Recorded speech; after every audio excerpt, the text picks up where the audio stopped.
आज हम एक ऐसे ट्रेडिंग कॉन्सेप्ट के बारे में जानने वाले हैं जिसे अगर आप सीख जाते हैं तो आपकी ट्रेडिंग स्टाइल हमेशा हमेशा के लिए बदल जाएगा।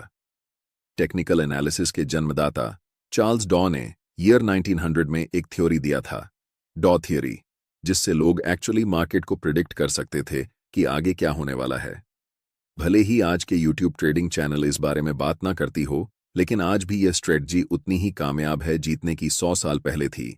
और यह स्ट्रेटजी इसी थ्योरी से ड्राइव हुआ है, जिसे मल्टी टाइम फ्रेम एनालिसिस कहा जाता है।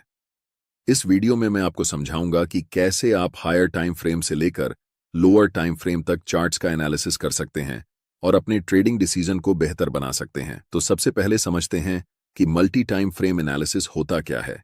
यह एनालिसिस का एक तरीका है जिसमें आप पहले हायर टाइम फ्रेम का एनालिसिस करते हैं और फिर धीरे धीरे लोअर टाइम फ्रेम तक आते हैं। इस प्रोसेस में आपको 3 महत्वपूर्ण टाइम फ्रेम की जरूरत होती है। पहला time frame direction time frame होता है, जिसका उपयोग आप मार्केट की दिशा को समझने के लिए करते हैं। यानी आप देखते हैं कि प्राइस ऊपर जा रहा है, नीचे जा रहा है या साइडवेज मूव कर रहा है, जिससे आपको ओवरऑल ट्रेंड का आइडिया मिलता है। दूसरा time frame behaviour time frame होता है, जो प्राइस के बिहेवियर के बारे में डिटेल में बताता है। यानी प्राइस का मोमेंटम कैसा है, मार्केट स्ट्रक्चर ब्रेक हो रहा है या नहीं, वीक रिजेक्शंस या डोजी कैंडलस्टिक्स दिख रहे हैं या नहीं, और मार्केट रिट्रेस कर रहा है या नहीं। तीसरा और आखिरी time frame entry time frame होता है, जिसमें आप एक्चुअल ट्रेड एंटर करते हैं। अगर प्राइस डाउन ट्रेंड में है तो आप सेल के लिए देखेंगे, और अगर अपर ट्रेंड में है तो आप बाय करने के लिए देखेंगे। ये बहुत सिंपल है। ये जो टाइम फ्रेम्स आप इस्तेमाल करेंगे वो आपके ट्रेडिंग स्टाइल पर निर्भर करते हैं। मान लीजिए मैं इंट्राडे और स्विंग ट्रेडिंग का मिक्स उपयोग करता हूं, तो मैं 4 घंटे का टाइम फ्रेम डायरेक्शन के लिए, 1 घंटे का टाइम फ्रेम बिहेवियर के लिए और 15 मिनट का टाइम फ्रेम एंट्री के लिए उपयोग करता हूं। लेकिन अगर आप स्काल्पर हैं तो आपके लिए ये टाइम फ्रेम्स अलग होंगे। आप 1 घंटे को डायरेक्शन के लिए, 15 मिनट को बिहेवियर के लिए और 5 मिनट टाइम फ्रेम को एंट्री के लिए इस्तेमाल करेंगे। इसलिए टाइम फ्रेम पूरी तरह से आपके ट्रेडिंग स्टाइल पर निर्भर करता है, लेकिन मैंने एग्जाम्पल देकर समझा दिया है, जिससे आप अपने ट्रेडिंग स्टाइल के हिसाब से सही टाइम फ्रेम चुन सकते हैं। मल्टी टाइम फ्रेम एनालिसिस को शुरू करते हैं, जिसमें हम सबसे पहले 4 घंटे के टाइम फ्रेम को चुनेंगे, ताकि हमें पता चल सके कि मार्केट इस समय किस दिशा में है। 4 घंटे का टाइम फ्रेम चुनने का सबसे बड़ा कारण यह है कि यह हमें मार्केट का पूरा स्ट्रक्चर बता देता है कि अभी मार्केट किस दिशा में है। अगर हम 15 मिनट का चार्ट इस्तेमाल करते तो हमें स्पष्ट दिशा का पता नहीं चलता, क्योंकि प्राइस ऊपर नीचे कर रही होती है। इसलिए दिशा को समझने के लिए हमेशा बड़े टाइम फ्रेम पर जाना बेहतर रहता है। आप में से ज्यादातर लोग इस चार्ट को देखकर कंफ्यूज हो सकते हैं कि यहां प्राइस क्या कर रही है और हमें कैसे ट्रेड लेना चाहिए, बाय करना है या सेल करना है, या फिर अभी ट्रेड नहीं करना है।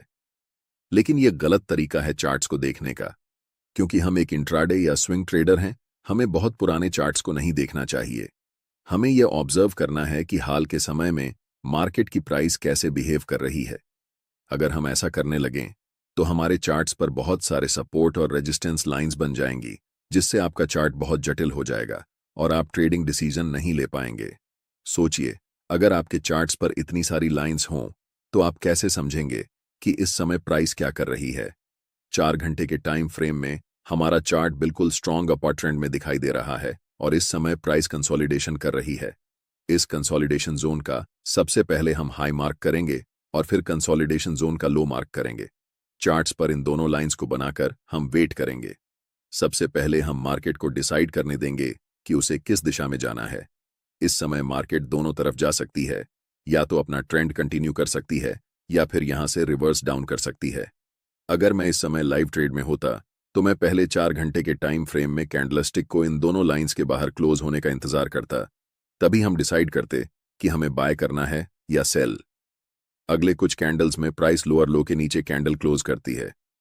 ऐसे समय में ज्यादातर नए ट्रेडर्स सेल पोजीशन में एंटर करते हैं। मैं चाहता हूं कि आप ध्यान से देखें कि इसके बाद प्राइस क्या करती है। अगले ही कैंडल में एक बड़ी ग्रीन बुलिश कैंडल बनती है। अब जो मैं आपको बताने वाला हूं उसे ध्यान से सुनें, क्योंकि ये चीज आपकी ट्रेडिंग स्टाइल को हमेशा के लिए बदल सकती है। मैं आपको एक सीक्रेट टिप दे रहा हूं, बिल्कुल फ्री में। अभी चार्ट्स 4 घंटे के टाइम फ्रेम में हैं और हम देख सकते हैं कि ये एक स्ट्रॉन्ग अप ट्रेंड है। लेकिन जैसे ही हम चार्ट्स को 1 घंटे के टाइम फ्रेम में बदलते हैं तो हमें दिखता है कि प्राइस धीरे धीरे नीचे की तरफ जा रही है। और जब हम 1 घंटे के टाइम फ्रेम को 15 मिनट के टाइम फ्रेम में बदलते हैं तब हमें चार्ट्स पर एक स्ट्रॉन्ग डाउन ट्रेंड दिखता है। ये बात आपको कंफ्यूज कर सकती है कि 4 घंटे के टाइम फ्रेम पर प्राइस अप ट्रेंड दिखा रही है, लेकिन 1 घंटे और 15 मिनट के टाइम फ्रेम में प्राइस डाउन ट्रेंड शो कर रही है। ऐसा क्यों हो रहा है, इसे समझिए। जब प्राइस 4 घंटे के टाइम फ्रेम में थी तो लास्ट कुछ कैंडल्स में प्राइस रिट्रेसमेंट या पुलबैक ले रही थी। इसी पुलबैक को छोटे टाइम फ्रेम में देखने पर यह हमें डाउन ट्रेंड जैसा दिखाई देता है। एक बात हमेशा याद रखें, हायर टाइम फ्रेम हमेशा छोटे टाइम फ्रेम के ट्रेंड से ज्यादा मजबूत होता है। इस सिचुएशन में 4 घंटे का टाइम फ्रेम 1 घंटे के टाइम फ्रेम से और 15 मिनट के टाइम फ्रेम से भी ज्यादा स्ट्रांग होगा, और 1 घंटे का टाइम फ्रेम 15 मिनट के टाइम फ्रेम से स्ट्रॉन्गर होगा। इसीलिए हम ट्रेड भी उसी डायरेक्शन में लेंगे जिसमें बड़े टाइम फ्रेम का ट्रेंड चल रहा हो। चूंकि 4 घंटे के टाइम फ्रेम का ट्रेंड अप ट्रेंड है, इसलिए हम बाय पोजीशन बनाने वाले हैं। अभी चार्ट्स 15 मिनट के टाइम फ्रेम में हैं और इस चार्ट्स में हमें तुरंत बाय ट्रेड में एंट्री नहीं करनी है, क्योंकि प्राइस का मोमेंटम अभी भी डाउन साइड की तरफ ही है। पहले हम वेट करेंगे कि प्राइस 15 मिनट के टाइम फ्रेम में बियरिश से बुलिश ट्रेंड में शिफ्ट हो जाए, तभी हम बाय पोजीशन में एंट्री करेंगे। अभी तक प्राइस हमें कोई सिग्नल नहीं दे रही है कि वह बुलिश होने वाली है, इसलिए हम अभी भी इंतजार करेंगे। प्राइस इस लेवल को रीटेस्ट करने आती है, लेकिन पूरी तरह से ब्रेक नहीं कर पाती और फिर से नीचे चली जाती है। ऐसा दोबारा होता है, जिससे हमें पता चलता है कि अभी प्राइस साइडवेज हो चुकी है। इस समय बाय पोजीशन में एंट्री करने के लिए यह जरूरी है कि प्राइस इस लेवल के ऊपर क्लोज होकर अप ट्रेंड का स्ट्रक्चर बनाए। अगर हम प्राइस को 1 घंटे के टाइम फ्रेम में बदलते हैं तो हम देख सकते हैं कि अभी तक हमें कोई भी बुलिश सिग्नल चार्ट्स पर नहीं मिल रहा है जिससे हम बाय डिसीजन बना सकें। अगले कुछ कैंडल्स में प्राइस लास्ट स्विंग लो तक आती है और उस पर्टिकुलर लेवल से एक स्ट्रॉन्ग रिजेक्शन लेकर ऊपर की तरफ बढ़ जाती है, जिससे एक बिग ग्रीन बुलिश कैंडल बनती है।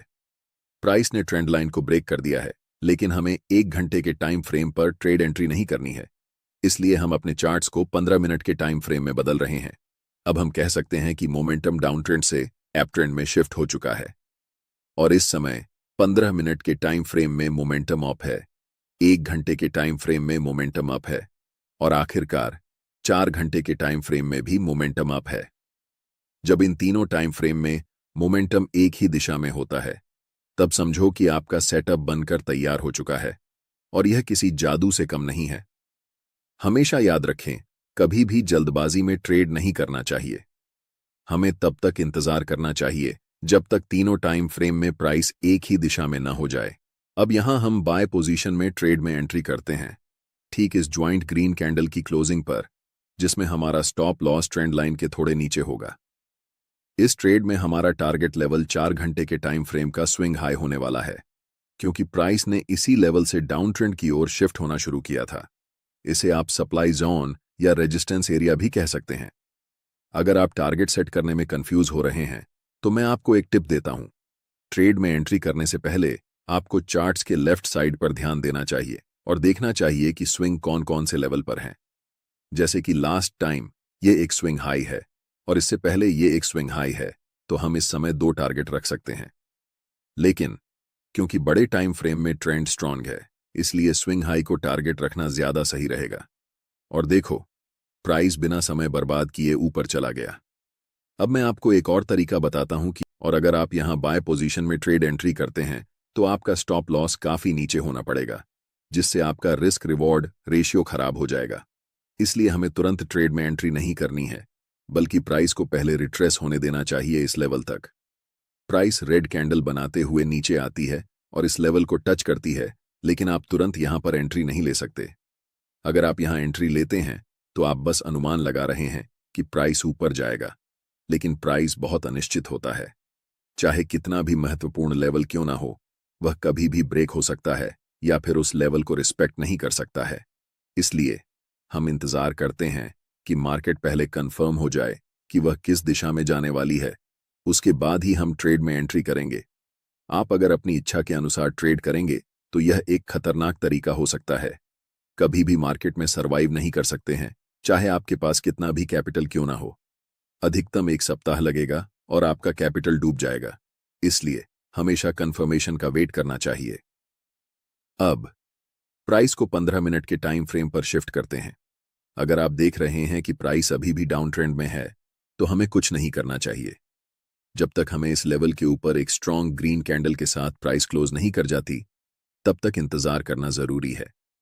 एक बार फिर प्राइस प्रीवियस स्विंग लो को ब्रेक करती है और अगले कुछ कैंडल में एक स्ट्रॉन्ग ग्रीन कैंडल बनाते हुए ऊपर की तरफ जाती है और इस लेवल के ऊपर स्ट्रांगली क्लोज हो जाती है। यहां पर एक कारण है कि प्राइस इसी पार्टिकुलर लेवल से रिवर्स क्यों हुआ। जैसे ही हम चार्ट्स को बड़े टाइम फ्रेम पर शिफ्ट करते हैं, तो चार्ट्स के लेफ्ट साइड में एक डिमांड जोन नजर आता है। हम यहां सप्लाई और डिमांड जोन कैसे ड्रॉ करते हैं, इस पर चर्चा नहीं करेंगे क्योंकि मैंने इस टॉपिक पर पहले ही एक डिटेल वीडियो बना दिया है। आप चैनल पर जाकर वह वीडियो देख सकते हैं। मैं चाहता हूं कि आप इस स्थिति को ध्यान से देखें और इसे उस वीडियो से लिंक कर पाएं जो मैंने पहले बनाया है। अब हमारे पास 3 कंफर्मेशन हैं। फर्स्ट, 15 मिनट के टाइम फ्रेम में ट्रेंड अप है। सेकंड, 1 घंटे के टाइम फ्रेम में ट्रेंड अप है। और थर्ड, 4 घंटे के टाइम फ्रेम में भी प्राइस अप है। हम जानते हैं कि यह सेटअप हमारे लिए एक जादू की तरह काम करता है। इस कैंडल की क्लोजिंग पर हम बाय ट्रेड में एंट्री करेंगे, जिसमें हमारा स्टॉप लॉस कैंडल के लो के पास होगा और take profit next swing high पर होगा। अगर हम बड़े टाइम फ्रेम पर देखें, तो ये हमारा 1 के लेवल है जहां तक प्राइस जा सकती है। आप देख सकते हैं कि प्राइस वैसा ही करता है, धीरे धीरे मार्केट स्ट्रक्चर बनाते हुए ऊपर की तरफ उस लेवल को टच करती है